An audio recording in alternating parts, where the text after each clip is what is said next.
how to live longer by thinking positively.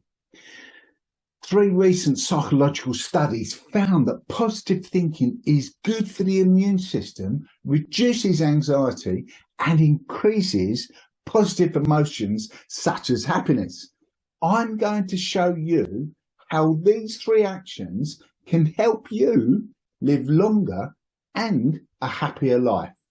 If you're the classic pessimist, or dare I say it, realist, then watch this to the end and get the shock of your life. On my Millionaire Mindset course, I talk about an immutable fact of life, which is the journey of death. And what do I mean by that? So, you're born, you die, and between there and there is a journey.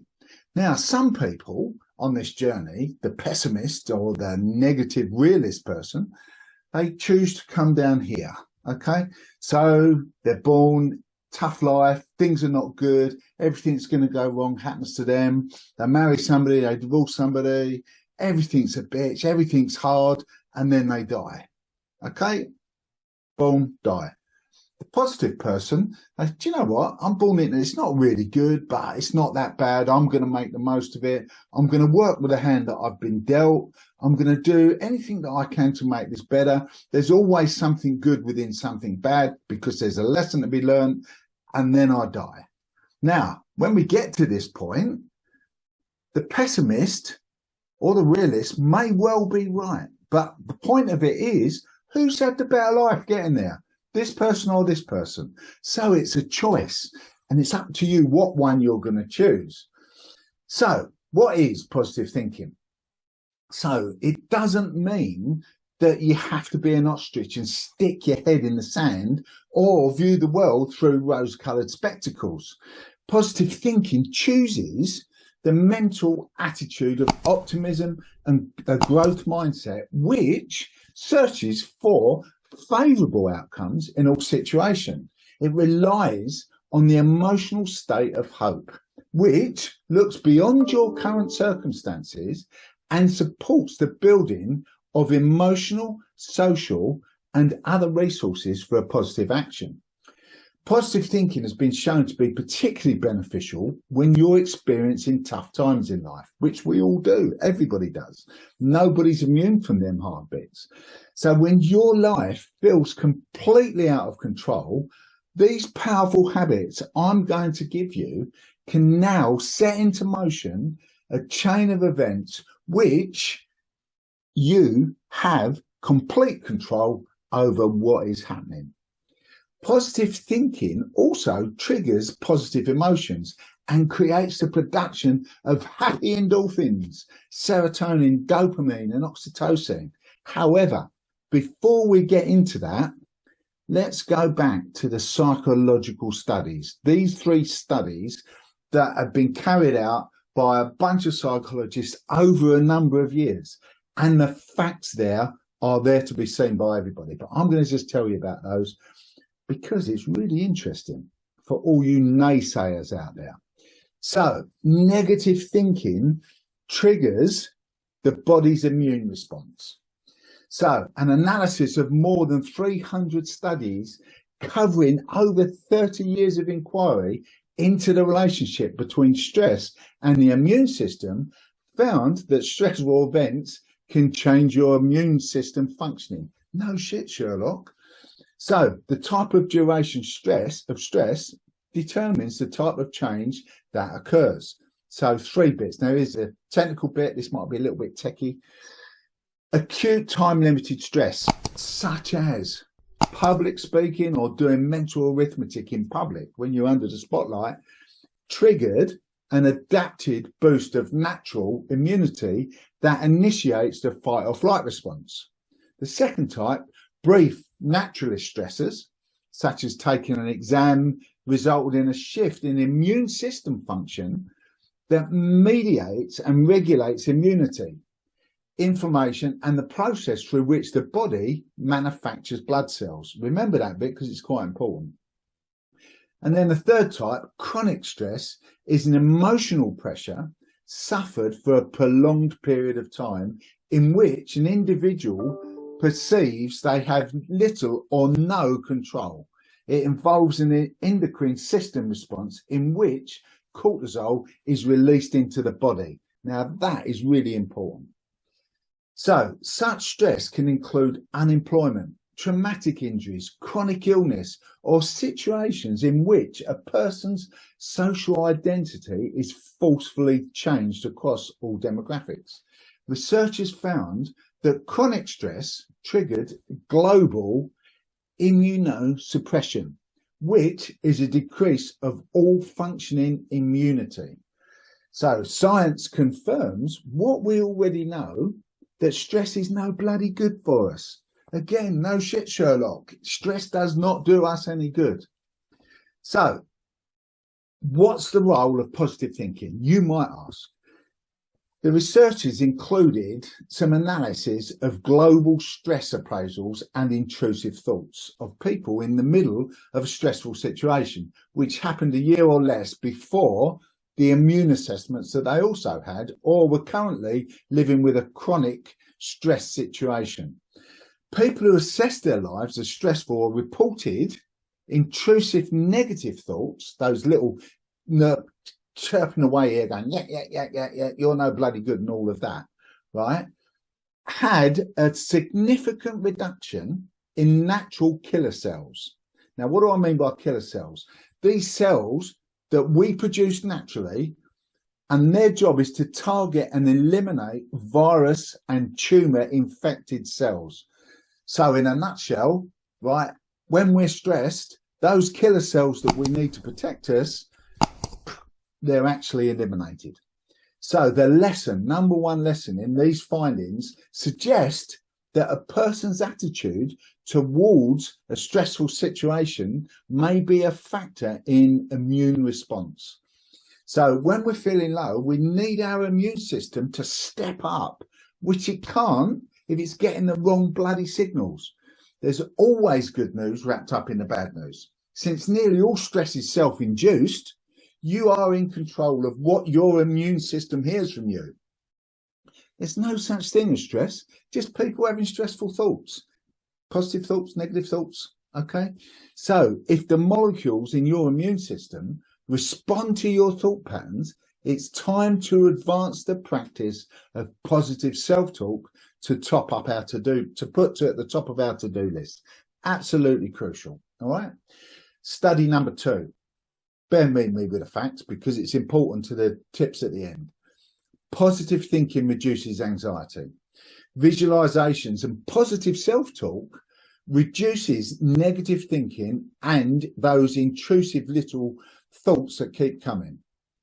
So in this study, which was done by researchers from King's College Hospital in London, they worked with 102 subjects diagnosed with generalized anxiety disorder. I've worked with 1 or 2 of those, to determine whether positive visualization could replace intrusive negative thoughts. So all these participants were randomly assigned 3 things to try. Okay, the first one was to practice generating mental images of positive outcomes to what they were worrying about. So basically, if you was worried about something may or may not happen, put a positive outcome to it and visualize that rather than the negative bit. The second one was practice in generating verbal descriptions of positive worry-related outcomes. So, oh, do you know what? I'm really worried about what might happen at the weekend. Replace that with a verbal thing of, do you know what? I'm really looking forward to this weekend. It could be quite exciting. And the third thing is practice in generating positive images unrelated to the current concerns. So you might be worried about standing up and doing that public speech or a video about psychology, in which case take your mind somewhere else and think about something different. Now, the main finding was that all 3 of these groups showed significant reductions in negative thoughts, with an insignificant difference between all 3. So it doesn't matter which one of the ones that you pick, use all 3. It makes a difference in the negative thoughts. Now, remember, it's those negative thoughts that cause the stress and the acid in your body that causes illness. You want to live longer, remember? All participants reported less worry and less anxiety. Therefore, it seems that replacing the usual flow of verbal worry and bullshit negativity that's going on with anything positive, okay, that will make the change. So just replace that. One of the ways that I say to people is get an elastic band on your wrist, and as soon as you actually think negative, flick the elastic band and try one of those three subjects that we've just talked about. So the lesson in all of this, so these findings suggest that any form of positive thinking is better than allowing negative thoughts to run wild in our head. This is critical in the strong negative emotions can last for hours, sometimes days, putting our bodies in a heightened state of chemical imbalance, okay? So research finds that anxiety is an emotion that can last for ages, right, and cause real problems with all of these negative endorphins that are running around. On the other hand, it's been shown that persistently thinking about a positive event lengthens feelings of joy, which can last for up to 6 hours. Since the subconscious brain, the subconscious part of our mind, can't tell the difference between what's real and what's imagined, visualizing positive events might be the scientific equivalent of a magic bullet that simultaneously reduces worry and increases positivity. So, study number 3, positive people are happier. Really? Remember the top there to there, up there? And they're likely to engage in less unhealthy behaviors. So happiness promotes success in health, work and relationships. So this paper examined over 275,000 people to determine whether happiness causes success or vice versa. At first sight, this sounds like a chicken and egg situation. Which comes first? But loads of research data later, the researchers provide the answer to this question, which is, in a study, happiness was associated with comparatively better health as measured by health problems which were there beforehand, such as missed days from work due to sickness, hospitalisation. So, studies found also that happy people are less likely to engage in harmful behaviours, such as smoking or eating shit foods or substance abuse. You don't need all that if you choose to think positively and be happy. Positive mood is implicated in the preventative and treatment aspects of health. One study predicted cases of stroke 6 years later and sports-related injuries over a duration of a hockey season, that optimism was associated with lower cases of all of this, and heart disease 10 years later with a higher quality of life, better physical recovery and faster return to pre-surgery behaviours 6 months following cardiac surgery, and with less risk of heart disease in 8 months after the surgery. So the lessons, lesson number 3 in this, the findings of this research support and build the hypothesis which states that over time, positive emotions enable people to build personal, social, physical and intellectual capital. Positive thinking enables you to create positive emotions such as happiness, joy, resilience and contentment. These in turn make it easier for you to have a positive outlook on life. People with positive outlooks tend to interact with others and with life's challenges in a positive way. As a result, positive people are more likely to have a better and longer life. So there is all the data, right? That's probably the boring bit, but it's important. It's important that you understand that, of why we get here, that this isn't Ash making up a load of psychological bullshit. These are tried and tested, right, surveys. So here are my 3 tips for you to actually improve your positive thought process. So number 1, choosing a growth mindset is a choice. You can choose that mindset, right?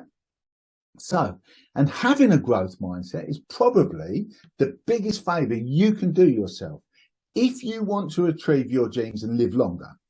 It's the mindset that will let you really push the boundaries of your ideas and take them to the next level. Unlike the realist in life or the pessimist, don't judge your experience in terms of failures or successes. Recognize that everything you experience in life can help you to grow. Yeah, of course, there might be challenges and obstacles along the way, but that's life. But if you frame everything in a positive light, you can then use those experiences to learn and enhance your life. People who have a growth mindset push themselves and go for it, okay? They're not worried about making a mistake and looking stupid. Look at me doing this. They are constantly growing and challenging themselves. A growth mindset means that you believe that you can develop your talents and abilities over time, either through experience or by learning from others. Life is just one big lesson. It's easy to see why it's these people who have this mindset that are the ones who succeed in life and get on and live longer, happier lives. They don't give up and they don't focus on the negativity that all the others do. If you don't have a growth mindset, then you probably got a fixed one. Someone with a fixed mindset believes that they only have a certain amount of intelligence, talents and abilities, that they are just fixed traits that can't be changed. Guess what, Sherlock? That's shit. You can imagine how limiting that mindset is, surely. People with a fixed mindset don't push themselves or try to overcome things that are in their way. And ultimately, this will stop them being able to reach their goals and achieve new things. And, funnily enough, live longer. Number 2, get out of your bloody comfort zone. The comfort zone is a dead zone, okay? Being in our comfort zone, well, do you know what? It's comfortable. But we all know what happens when we get there, right? It's too bloody comfortable. And then we become really lethargic, lazy. Doing something that is out of our comfort zone will stop us ending up with a fixed, rigid mindset. Our minds will become more nimble and we'll be able to reach new heights of success. Not taking risks halts and stops our progress. And eventually, all that ambition and those dreams will fizzle out and fade away. The main reason that people won't get out of their comfort zones and push themselves is because they're scared of making a mistake and ruining their image. What? And as a result, they just end up stuck in one spot instead of taking a chance and going forward. They just focus on the negativity that's going on in that comfort zone because of the fear. So get out of your comfort zone. Number 3, feed the positive. This is a no-brainer, really. It's important to fuel our minds with positive messages and information every day in order to keep the negativity at bay. It's said that we reflect the characters that we spend most of our time with, okay? So what we need to do is think about the people that we surround ourselves so that we start hanging out with positive influences rather than those negative Nancy's. Distance yourself from those negative people, especially those who put you down or who don't celebrate your achievements. If you're constantly hearing negative messages from those people around you, and they will pervade your mind, and soon you'll find yourself believing their negative bullshit. Move on, okay? To keep a growth mindset, you need to spend your time with like-minded people who will feed you positivity and also want to live longer, okay? You will become who you are with. Stephen Covey once said you will become the average of the 5 people that you spend most of your time with. So maybe start thinking about those 5 people. Time to ditch those realists and pessimists and choose to be happy, positive and old. Okay, so please, please, please subscribe to my YouTube channel just here. Watch the next videos just here and here, and leave your comments just here. Come on, do it now.